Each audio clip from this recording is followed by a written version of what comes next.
Cinema ಅಂದರೆ ಅದೊಂದು ಅದಮ್ಯ ಉತ್ಸಾಹ, ಹುಮ್ಮಸ್ಸು, ಇದೆಲ್ಲವೂ ನಿಜ. ಸಿನಿಮಾ ಅನ್ನೋದು ವೆರಿ ಗುಡ್ ಬಿಸ್ನೆಸ್. ಬಟ್ ಅದನ್ನು ತುಂಬ ಜಾಣ್ಮೆಯಿಂದ ಮಾಡಬೇಕು. ಬೇಜವಾಬ್ದಾರಿ ಇದ್ದರೆ, ಅಶಿಸ್ತು ಇದ್ದರೆ ಅಥವಾ ಅಹಂಕಾರ ಇದ್ದರೆ ಸಿನಿಮಾಗೆ ನಿಜಕ್ಕೂ ಬರೋದಿಲ್ಲ. ಆದರೆ ಯಾವುದೇ ಸಿನಿಮಾ ರಂಗ ಇರಲಿ, ಅಲ್ಲಿ ನೂರಾರು ಕೋಟಿ ವ್ಯಾಪಾರ ವಹಿವಾಟು ಆಗುತ್ತೆ ಅನ್ನೋದಿದೆಯಲ್ಲ, ಅದು ಇಂಪಾರ್ಟೆಂಟ್. ಭಾರತೀಯ ಚಿತ್ರರಂಗದಲ್ಲಿ ಸಾಕಷ್ಟು ವ್ಯಾಪಾರ ಆಗುತ್ತೆ ಅನ್ನೋದು ಕಾಮನ್. ಹಾಗೆ ನೋಡಿದ್ರೆ ಸಿನಿಮಾ ರಂಗದಲ್ಲಿ ಲಾಭಕ್ಕಿಂತ ನಷ್ಟವೇ ಹೆಚ್ಚು. 10% ಲಾಭ ನೋಡುವ ಚಿತ್ರರಂಗ 90% ನಷ್ಟವನ್ನು ಕೂಡ ನೋಡುತ್ತೆ. ನೂರಾರು ಸಿನಿಮಾಗಳು ಬಿಡುಗಡೆ ಆದರೂ ಕೂಡ ಅಲ್ಲಿ ಬೆರಳೆಣಿಕೆಯ ಸಿನಿಮಾಗಳು ಮಾತ್ರ ಹಾಕಿದ ಬಂಡವಾಳವನ್ನು ಹಿಂಪಡೆಯೋದಕ್ಕೆ ಮಾತ್ರ ತಿನ್ಕಾಡ್ತವೆ. ಎಲ್ಲೋ ಒಂದೆರಡು ಸಿನಿಮಾಗಳು ಯಶಸ್ಸನ್ನು ಕಾಣ್ತವೆ. ಚಿತ್ರರಂಗದ ಮೇಲೆ ನಿರೀಕ್ಷೆ ಇಟ್ಕೊಳ್ಳೋದು ತುಂಬಾ ಕಷ್ಟ.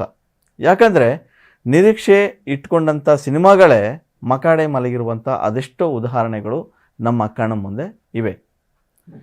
ಈಗ ಇಲ್ಲಿ ಹೇಳೋದಕ್ಕೆ ಹೊರಟಿರುವಂಥ ವಿಷಯ, ಮಲಯಾಳಂ ಚಿತ್ರರಂಗ ಕೇವಲ ಒಂದೇ ಒಂದು ತಿಂಗಳಲ್ಲಿ ಬರೋಬ್ಬರಿ 52 ಕೋಟಿ ರೂಪಾಯಿಗಳನ್ನು ನಷ್ಟ ಅನುಭವಿಸಿದೆ. ಇದು ನಿಜಕ್ಕೂ ಅಚ್ಚರಿ ಅನಿಸ್ಬೋದು. ಕೆಲವರಿಗೆ ಅದರಲ್ಲೇನು ವಿಶೇಷ ಅಂತ ಕೂಡ ಅನಿಸ್ಬೋದು. ಮಲಯಾಳಂ ಚಿತ್ರರಂಗ ಒಳ್ಳೊಳ್ಳೆಯ ಕಥೆಗಳ ಮೂಲಕ ಅದ್ಭುತ ಸಿನಿಮಾಗಳನ್ನು ನೀಡಿದೆ. ಆ ಮೂಲಕ ದೇಶದ ಅತ್ಯುತ್ತಮ ಚಿತ್ರರಂಗ ಅಂತ ಹೆಸರನ್ನು ಕೂಡ ಪಡ್ಕೊಂಡಿದೆ. ಆದರೆ ಫೆಬ್ರವರಿ ತಿಂಗಳಲ್ಲಿ ಮಾತ್ರ ಮಲಯಾಳಂ ಬರೋಬ್ಬರಿ 52 ಕೋಟಿ ರೂಪಾಯಿಗಳ ನಷ್ಟವನ್ನು ಅನುಭವಿಸಿದೆ ಅಂದರೆ ನೀವು ನಂಬಲೇಬೇಕು.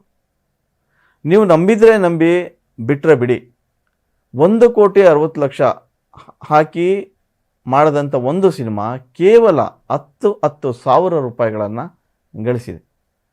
ಕನ್ನಡ ಸಿನಿಮಾ ರಂಗದಲ್ಲೂ ಕೂಡ ಇದಕ್ಕಿಂತಲೂ ಕಡಿಮೆ ಗಳಿಕೆ ಕಂಡಂಥ ಸಾಕಷ್ಟು ಉದಾಹರಣೆ ಇರುವಂಥ ಸಿನಿಮಾಗಳು ಪಟ್ಟಿಯಲ್ಲಿ ಇವೆ. ಇನ್ನು ಮಲಯಾಳಂ ಸಿನಿಮಾ ಬಗ್ಗೆ ಹೇಳೋದಾದರೆ, ಕೋವಿಡ್ ನಂತರ ಮಲಯಾಳಂ ಚಿತ್ರರಂಗ ಸಾಕಷ್ಟು ಸುದ್ದಿ ಮಾಡ್ತು. ದೇಶದ ನಂಬರ್ 1 ಚಿತ್ರರಂಗ ಅಂತ ಅನಿಸ್ಕೊಳ್ತು. ಕಾರಣ ಒಳ್ಳೊಳ್ಳೆಯ ಕಥಾಹಂದರ ಇರ್ತಕ್ಕಂಥ ಸಿನಿಮಾಗಳು ಈ ಸಿನಿಮಾ ರಂಗದಿಂದ ಬಂದಿವೆ. ಮಲಯಾಳಂ ಚಿತ್ರರಂಗದಿಂದ ಹೊರ ಬರ್ತಿರ್ತಕ್ಕಂಥ ಸಿನಿಮಾಗಳನ್ನು ಇಡೀ ದೇಶದ ಜನ ಅಪ್ಕೊಂಡ್ರು. ಅದು ಎಲ್ರಿಗೂ ಗೊತ್ತು. ಕೋವಿಡ್ ವೇಳೆ OTTಗಳಲ್ಲಿ ಮಲಯಾಳಂ ಸಿನಿಮಾಗಳು ಸಾಕಷ್ಟು ಸೌಂಡ್ ಮಾಡಿದ್ವು, ಗೆಲುವನ್ನು ಕೊಟ್ಟವು. ಈಗಲೂ ಸಹ ಹಲವಾರು ಮಲಯಾಳಂ ಸಿನಿಮಾಗಳನ್ನು ದೇಶದ ಇರ್ತಕ್ಕಂಥ ಹಲವಾರು ಮಂದಿ, ಅಂದರೆ ಹಲವು ಭಾಷೆಯ ಮಂದಿ ಕೂಡ ಎದುರು ನೋಡ್ತಲೇ ಇದ್ದಾರೆ. ಸೊ ಇಲ್ಲಿ ಬರುವಂತಹ, ಅಂದರೆ ಮಲಯಾಳಂ ಚಿತ್ರರಂಗದಿಂದ ಬರುವಂತಹ ಪ್ರತಿಯೊಂದು ಮಲಯಾಳಂ ಸಿನಿಮಾ ಕೂಡ ಅದ್ಭುತ ಅನಿಸುತ್ತೆ. ಆದರೂ ಸಹ ಮಲಯಾಳಂ ಚಿತ್ರರಂಗ ಪ್ರತಿ ತಿಂಗಳು ನಷ್ಟವನ್ನು ಅನುಭವಿಸಿದೆ ಅನ್ನೋದಿದೆಯಲ್ಲ, ಅದು ಭಾಳ ಐಸ್ಕೊಳ್ಳೋಕ್ಕಾಗೋದಿಲ್ಲ. ಕಳೆದ ತಿಂಗಳಲ್ಲಿ 52 ಕೋಟಿ ರೂಪಾಯಿಗಳನ್ನು ನಷ್ಟವನ್ನು ಅನುಭವಿಸಿದ್ದೆ ಅನ್ನೋದು ಇವತ್ತಿನ ಸುದ್ದಿ. ಮಲಯಾಳಂ ಸಿನಿಮಾ ನಿರ್ಮಾಪಕ ಸಂಘ ಏನಿದೆ, ಅಲ್ಲಿನ ಅಸೋಸಿಯೇಷನ್ KFPA, ಅದು ಪ್ರತಿ ತಿಂಗಳು ಕೂಡ ಸಿನಿಮಾಗಳ ವರದಿ ಮಾಡುತ್ತೆ. ಅಂದರೆ ಸಿನಿಮಾಗಳ ಬಿಡುಗಡೆಯ ವರದಿ ಮಾಡುತ್ತೆ. ಆ ಕಲೆಕ್ಷನ್ ಎಷ್ಟು ಅನ್ನೋದನ್ನು ಹೇಳುತ್ತೆ. ಹಾಗೆ ಫೆಬ್ರವರಿ ತಿಂಗಳ ವರದಿ ಕೂಡ ಇತ್ತೀಚೆಗೆ ಬಂದಿದೆ. ವರದಿ ಪ್ರಕಾರ ಫೆಬ್ರವರಿ ತಿಂಗಳಲ್ಲಿ ಮಲಯಾಳಂ ಚಿತ್ರರಂಗ 52 ಕೋಟಿ ರೂಪಾಯಿ ಹಣ ನಷ್ಟವನ್ನು ಅನುಭವಿಸಿದೆ. ಇತರೆ ಕೆಲ ಚಿತ್ರರಂಗಗಳಿಗೆ ಹೋಲಿಸಿದರೆ ಇದು ಕಡಿಮೆ ಮೊತ್ತ ಆದ್ರೂ ಕೂಡ 52 ಕೋಟಿ ಮೊತ್ತ ಏನಿದೆಯಲ್ಲ, ಅದೇನು ಚಿಕ್ಕದೇನೂ ಅಲ್ಲ.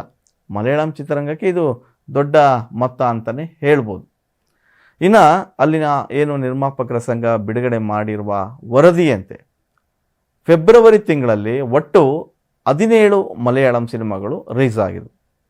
ಅದರಲ್ಲಿ ಗೆದ್ದ ಸಿನಿಮಾ ಲೆಕ್ಕ ಹಾಕಿದರೆ ಬರೀ ಒಂದೇ ಒಂದು ಸಿನಿಮಾ ಗೆದ್ದಿದೆ. 17 ಸಿನಿಮಾಗಳ ಪೈಕಿ ಒಂದು ಚಿತ್ರ ಮಾತ್ರ ಕೇವಲ 10,000 ರೂಪಾಯಿಗಳು ಗಳಿಸಿದೆ. ಸೊ ಫೆಬ್ರವರಿ ತಿಂಗಳಲ್ಲಿ ಬಿಡುಗಡೆ ಆದಂಥ 17 ಸಿನಿಮಾಗಳ ಒಟ್ಟು ಬಜೆಟ್ 75.23 ಕೋಟಿ ರೂಪಾಯಿ. ಚಿತ್ರಮಂದಿರದಿಂದ ಕಲೆಕ್ಷನ್ ಆದಂಥ ಮೊತ್ತ ಕೇವಲ 23.55 ಕೋಟಿ. 1.60 ಕೋಟಿ ಹಾಕಿ ಒಂದು ಸಿನಿಮಾ ಮಾಡಿದಂಥ ಲವಬಲ್ ಸಿನಿಮಾ ಏನಿತ್ತು ಮಲಯಾಳಂ ಸಿನಿಮಾ, ಅದು ಬರೀ 10,000 ರೂಪಾಯಿನ ಮಾತ್ರ ಗಳಿಸಿದೆ. ಇನ್ನು ಮಲಯಾಳಂನಲ್ಲಿ ಬಂದಂಥ ಆಫೀಸರ್ ಆನ್ ಡ್ಯೂಟಿ ಸಿನಿಮಾ ಇದೆಯಲ್ಲ, ಅದೊಂದು ಮಾತ್ರ ಸಕ್ಸಸ್ನ ಕಂಡುಕೊಂಡಿದೆ. ಆ ಚಿತ್ರ ಟೋಟಲ್ ಎಲ್ಲ ಚಿತ್ರಮಂದಿರಗಳಿಂದ ಸೇರಿ 13 ಕೋಟಿ ರೂಪಾಯಿಗಳನ್ನು ಗಳಿಸ್ಕೊಂಡಿದೆ. ಇನ್ನೊಂದು ವಿಷಯದಲ್ಲಿ ನಾನು ಹೇಳಲೇಬೇಕು, ಅದು ನೀವು ಗಮನಿಸಿ. ಜನವರಿ ತಿಂಗಳಲ್ಲೂ ಕೂಡ ಮಲಯಾಳಂ ಚಿತ್ರರಂಗಕ್ಕೆ ಬರೋಬ್ಬರಿ 110 ಕೋಟಿ ನಷ್ಟ ಆಗಿತ್ತು. ಜನವರಿ ತಿಂಗಳಲ್ಲಿ 28 ಸಿನಿಮಾಗಳು ರಿಲೀಸ್ ಆಗಿದ್ವು. ಅವುಗಳಲ್ಲಿ ಗೆದ್ದಿದ್ದು ಬರೀ 2 ಮಾತ್ರ, 2 ಸಿನಿಮಾಗಳು ಗೆಲುವನ್ನು ಕಂಡವು. ಹಾಗಾಗಿ ಜನವರಿ ತಿಂಗಳಲ್ಲಿ ಕೂಡ ಮಲಯಾಳಂ ಚಿತ್ರರಂಗ 110 ಕೋಟಿ ರೂಪಾಯಿಗಳನ್ನು ನಷ್ಟವನ್ನು ಅನುಭವಿಸಿತ್ತು. ಅಂದಹಾಗೆ ನಿರ್ಮಾಪಕರು, ಅಲ್ಲಿನ ಸಿನಿಮಾ ನಿರ್ಮಾಪಕರು ಬಿಡುಗಡೆ ಮಾಡ್ತಾ ಇರತಕ್ಕಂಥ ಪಟ್ಟಿಯಲ್ಲಿ ಕೇವಲ ಚಿತ್ರಮಂದಿರದಿಂದ ಬರುವ ಕಲೆಕ್ಷನನ್ನು ಮಾತ್ರ ಲೆಕ್ಕ ಹಾಕಿ ಹೇಳ್ತಾ ಇದ್ದಾರೆ. OTT, audio rights, satellite rights, ಇತರೆ ಲೆಕ್ಕಾಚಾರ ಮಾತ್ರ ಇರಲಿಲ್ಲ. ಬರೀ ಇದು ಚಿತ್ರಮಂದಿರದ ಲೆಕ್ಕ ಮಾತ್ರ. ಇದೇ ಕಾರಣಕ್ಕೆ ನಿರ್ಮಾಪಕರು ಮತ್ತು ಪ್ರದರ್ಶಕರು ಸದ್ಯಕ್ಕೆ ಪ್ರತಿಭಟನೆಗೆ ಮುಂದಾಗ್ತಾ ಇದ್ದಾರೆ. ಜೂನ್ ತಿಂಗಳಿಂದ ಸಂಪೂರ್ಣ ಚಿತ್ರರಂಗ ಬಂದ್ ಮಾಡಬೇಕು ಅಂತೇಳಿ, ಬಂದ್ ಮಾಡೋಣ ಅಂಥೇಳಿ ಈಗಾಗಲೇ ಕರೆ ನೀಡ್ತಾ ಇದ್ದಾರೆ. ಸಿನಿಮಾ ಟಿಕೆಟ್ಗಳ ಮೇಲೆ ತೆರಿಗೆ ಏರಿಕೆಗೆ ವಿರೋಧ ವ್ಯಕ್ತಪಡಿಸ್ತಾ ಇದ್ದಾರೆ.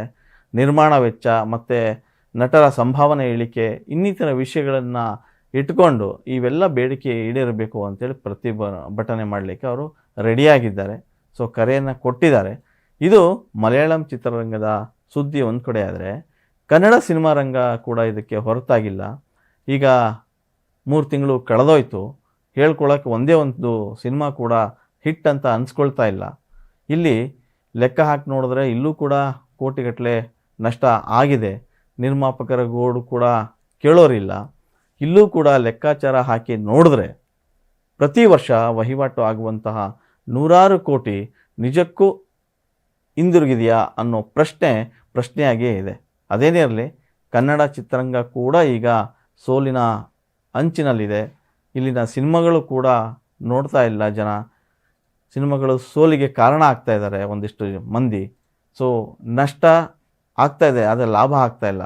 ಮಲಯಾಳಂ ಚಿತ್ರರಂಗ ನೀಡುವಂಥ ವರದಿಯ ರೀತಿ ಕನ್ನಡ ಚಿತ್ರರಂಗ ಕೂಡ ವರದಿ ಕೊಟ್ಟರೆ ಆಗ ಲಾಭ ನಷ್ಟ ಹೇಗಿರುತ್ತೆ ಅನ್ನೋದು ಗೊತ್ತಾಗುತ್ತೆ. 84ರಿಂದ 50 kg ಬಂದೆ, ಆಮೇಲೂ ಸಣ್ಣಗೆ ಫಿಟ್ ಆಗಿದ್ದೀನಿ. ಅದಕ್ಕೆ ನಾನು ಯೂಸ್ ಮಾಡ್ತಾ ಇರೋದು ಜೀನಿ ಸ್ಲಿಮ್. ಸಣ್ಣ ಆಗೋಕ್ಕೆ ಜೀನಿ ಸ್ಲಿಮ್ ಯೂಸ್ ಮಾಡಿದೆ, ಹೆಲ್ದಿನೂ ಅದೇ. ನೀವು ಸಣ್ಣ ಆಗಬೇಕಾ, ಹೆಲ್ದಿ ಆಗಬೇಕಾ?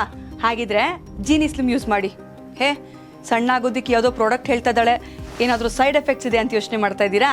ಖಂಡಿತ ಇಲ್ಲ, ಯಾಕಂದರೆ ಇದು ಕೆಮಿಕಲ್ ಫ್ರೀ. ಸಣ್ಣ ಆಗಬೇಕು ಅಂದರೆ ಜೀನಿ ಸ್ಲಿಮ್ ಯೂಸ್ ಮಾಡಿ. ಹೆಚ್ಚಿನ ಮಾಹಿತಿಗೆ ಕೆಳಗೆ ಡಿಸ್ಪ್ಲೇ ಆಗ್ತಿರೋ ನಂಬರ್ಗೆ ಕಾಲ್ ಮಾಡಿ.